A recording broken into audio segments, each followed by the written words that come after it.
Hello and welcome to Comic Culture. I'm Terrence Dollard, a professor in the Department of Mass Communication at the University of North Carolina at Pembroke. My guest today is writer-artist Don Simpson. Don, welcome back to Comic Culture. Hello, Terrence. How are you doing? When last we spoke, we had some technical issues which prevented us from airing that interview, but we started to talk a bit about the work you're doing on the 1963 annual, and it made us sort of talk about the fact that there are a lot of creators now doing what you seem to be one of the pioneers of, which is looking back and creating your own universe with the sort of a tint of nostalgia, a tint of homage, where you're looking at concepts and characters and putting your own spin on them. Sort of like you did with Megaton Man and what you're doing with 1963. So I was wondering what it is about that sort of nostalgic look back at those classic comics from the Silver Age that makes you want to examine them and continue to create in that same vein. Well, first of all, I am doing the fake 1963 annual, I have to say. That's the word that we want. I was involved in a project called 1963, which was Alan Moore and Steve Bissett and Rick Veitch. I ended up doing some of the lettering and the logos, and I inked part of an issue.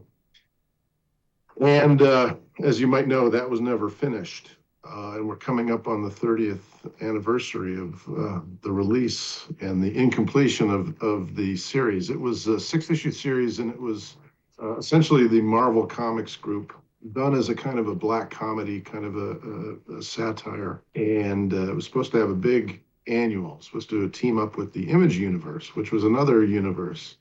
And looking back on that period, there were a lot of people doing their own universes, creator-owned independent comic books, but we weren't doing necessarily title characters or team books or even a fictional world like, you'd have Batman in Gotham City or you'd have Superman in Metropolis. We were doing entire universes. So we were kind of emulating the Marvel Comics group, the DC universe. All of that we had internalized. And so quite ambitiously, instead of just a title character and the fair city the character would be operating in, we thought of whole universes. So beginning with the Watchmen and Impictopia and Big Bang universe, the Image Comics was supposed to be a universe that never actually gelled into a universe.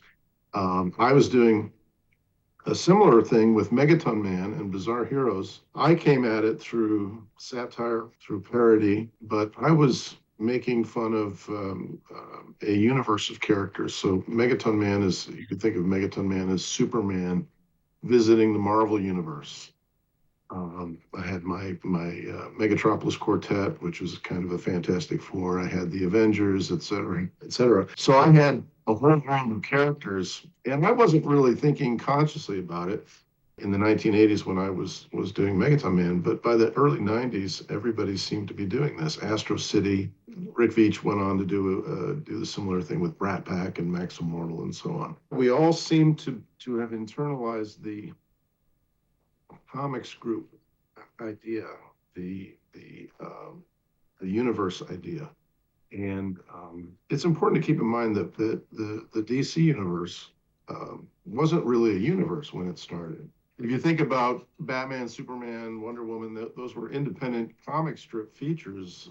At least that was the model I think that the creators were using.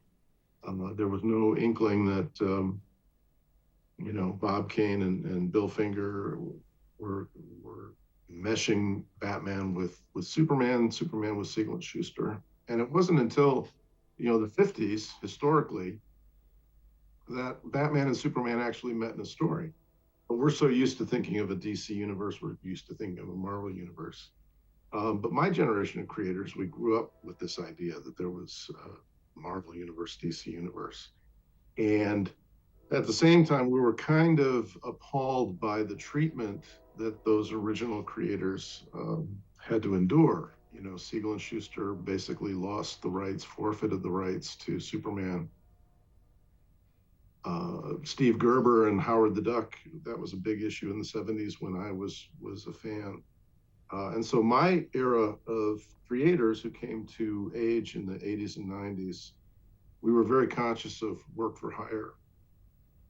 we're conscious of creator ownership and copyright and trademark and keeping our toy licensing, whatever potential that would be. And but we were also committed to creating our own comics, but we were still indebted to the superhero comics that we read, and the Silver Age comics in particular.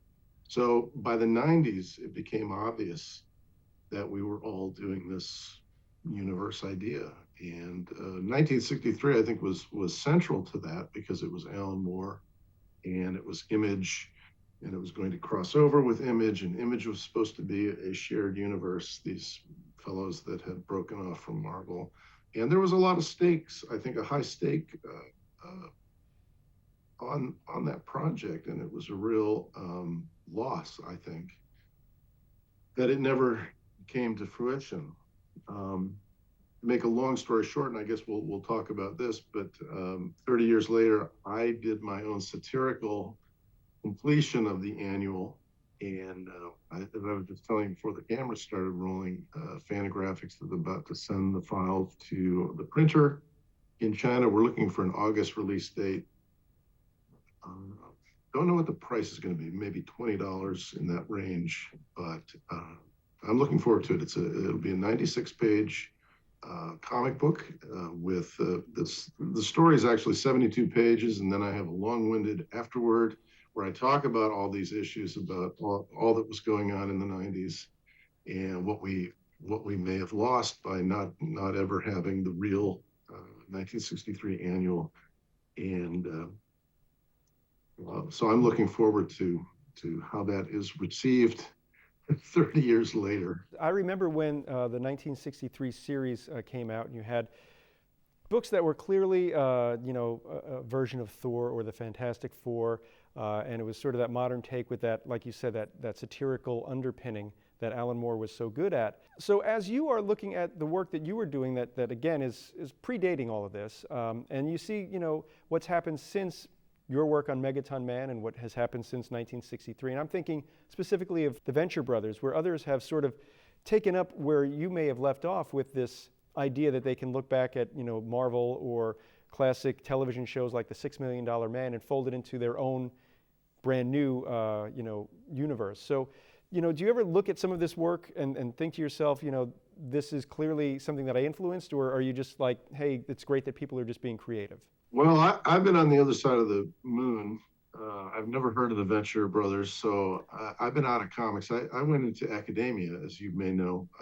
I went back to college around the early 2000s, and I got a PhD in art history, of all things, art and architectural history, which, along with $3 or $4, I can buy a cup of coffee at a Starbucks. But when I came up for air, I wasn't conscious of the influence that we might have had, but I did get back in touch with Steve Bissette, and he had acquired his characters from 1963, and he wanted me to do a story with N-Man, and I did that in, this would be 2014 now. It was 10 years in college, so it's 2014. Steve is still working on the book.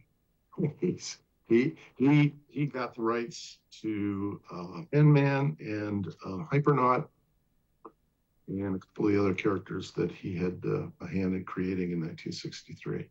And as I said, the annual never came out, so he and Rick broke it up. Alan is just Alan. He doesn't want to work with anybody. And so I came up with a 10-page story, an N-Man story. I had never worked, I'd done the lettering, I think I'd done the lettering on the original N-Man book back in 1993.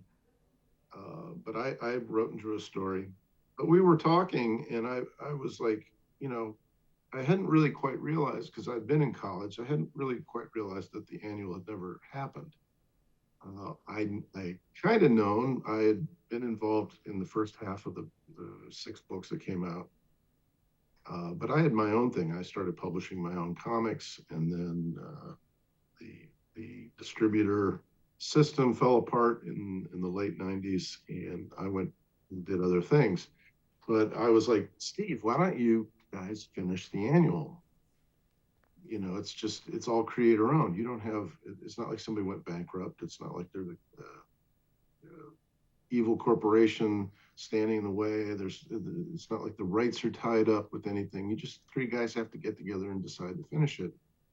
He said, yeah, yeah, yeah. He's, well, Alan's Alan. And, and he told me all the stories about how they tried to get a collection and so forth. Well, I came up with the idea. Well, why don't we just do the annual ourselves? Because I had done a project for Image Comics called Splitting Image, 2 issues. So why don't I? We'll take your characters, Steve, and we'll take my Splitting Image parody characters. We'll team them all up. We'll just make up some extra characters, and we'll finish the annual that way. Kind of a joke. It's kind of a kind of a dare kind of thing. And he said, sure, that'd be great. And this was 2014, 2015. Well, nothing came about with that. Um, but then, periodically from time to time, we would talk on social media, or we would chat, message, and so forth. And I'd say, "Come on, just finish the annual."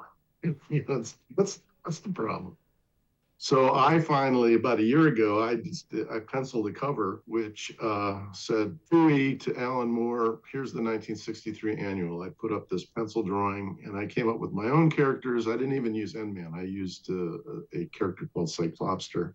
Steve went nuts. He loved it. He shared it on his timeline. Got great response from fans. People are asking me, "Is this really going to happen? You really going to do this?"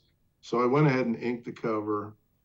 I did a few more pages. I kept getting this positive response. Well, I ended up talking myself into this project, which, as I said, a year later, it's now complete, thank God. 72-page story and like a 6,000 word afterword where I philosophize about all this stuff. So there's obviously a lot of interest in this particular project. It doesn't surprise me that there's interest in the universe concept, or the comics group concept. I call it the Simulacra Comics Group in my afterword. It's what we grew up with. And if you want to get really kind of pseudo scholarly, if you go back to the pantheons of the ancient world, those were essentially bringing together groups of heroes and gods. They were not intended to function together. They were tribal gods. They were local heroes. You take Osiris and Horus and Isis and different tribal groups, and you'd pull them together into a pantheon, which mimicked, I think, and scholars have written about this, how it mimicked the integration of a nation of Egypt at the time. Or the same thing was going on in Greece or in the Nordic countries, the Norse gods. So these pantheons that we think of as kind of a natural thing, they could be thought of as kind of a political or an allegorical kind of narrative integration of these different subgroups under a nation state.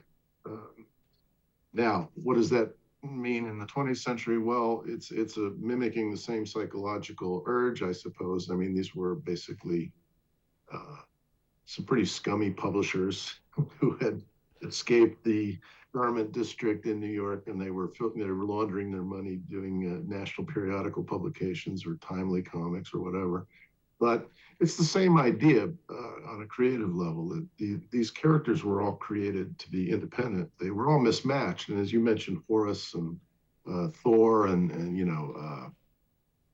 the Avengers and the Hulk and all these characters, they were not really designed to mesh together.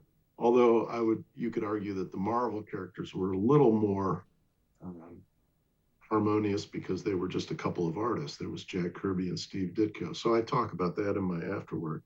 But certainly, Batman, Superman, Flash, Hawkman, these characters didn't really belong together. It's just that through decades of artists who were not the originators, these artists like Murphy Anderson, or all these other names that you can mention, they drew all these characters together in their own style, which kind of equalized the style. And we just got used to seeing them all together. We got used to seeing them on posters. Let me just show you one example, and I happen to have this. This was a a publication that really impacted me. This is the Steranko History of Comics, and it's a wraparound cover. He's got Superman, he's got the Silver Surfer. This came out in 1971, and nobody had ever seen all these characters together on the same page. I think that really set the tone for the 70s. And then you had the Spider-Man, Superman team up. You had all these crossovers, and you began to be conscious of there's a Marvel universe, there's a DC universe, there's all of that stuff. We grew up with that, and we internalized that idea. And so when it came to creating our own cartooning, we didn't want it to be owned by Marvel or DC, so we came up with our own characters. In my case, I came up with Megaton Man, my own trademarks. I came up with the Megatropolis Quartet, Yarn Man, all these characters, which are, you can trace them back to their origins. You can see the underlying archetype, so to speak. Alan Moore was doing the same thing in 1963. He was doing the same thing in Watchmen. You have the Sandman, you have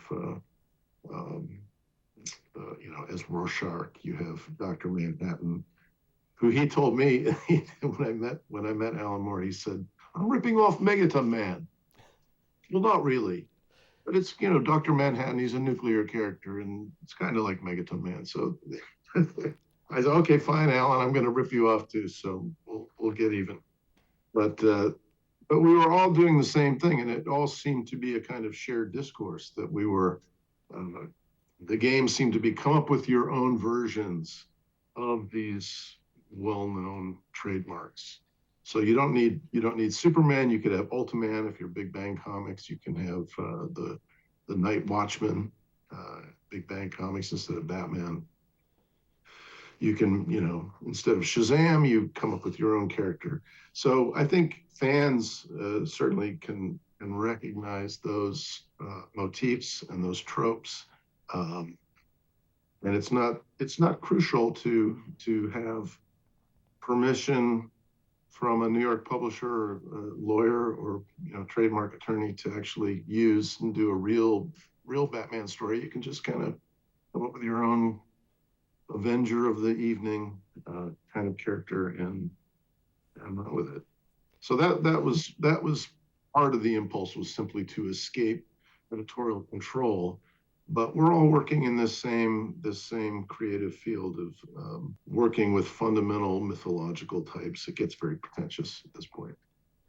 Well, this is PBS, right? I mean, we are the home of the pretentious. So I was going to say, you mentioned creators today don't have to go to those New York publishers. There's a lot of great comics that are being produced strictly for websites. There's comics that are being produced and funded through crowdsourcing. So, as someone who was an indie publisher, or was rather dealing with an indie publisher back in the 80s, and looking at the comic scene now, what do you think is the advantage as a seasoned creator such as yourself as you go about, making new comics, whether you're distributing them electronically or on paper? Well, it's a mixed bag. Like I said, I was away for 10 years. Even in the 90s, the technology was changing. Computers were used to color. And then people discovered we could hook all our computers together and have the internet. That kind of thing was going on. And paper seems to have dematerialized. So we now have, print on demand. We have people, I have a following online. It'll be really interesting to see, because when X amount of comics, the 1963 When Else Annual, that's the complete title of my publication. When that comes out in August, it will be interesting to have a publication of that stature from that august publisher, Fantagraphics. I've been posting my drawings online. So if you're following me on Facebook, I'm every commission. This happens to be a Captain America commission I'm working on. I've posted whatever I do on any given day.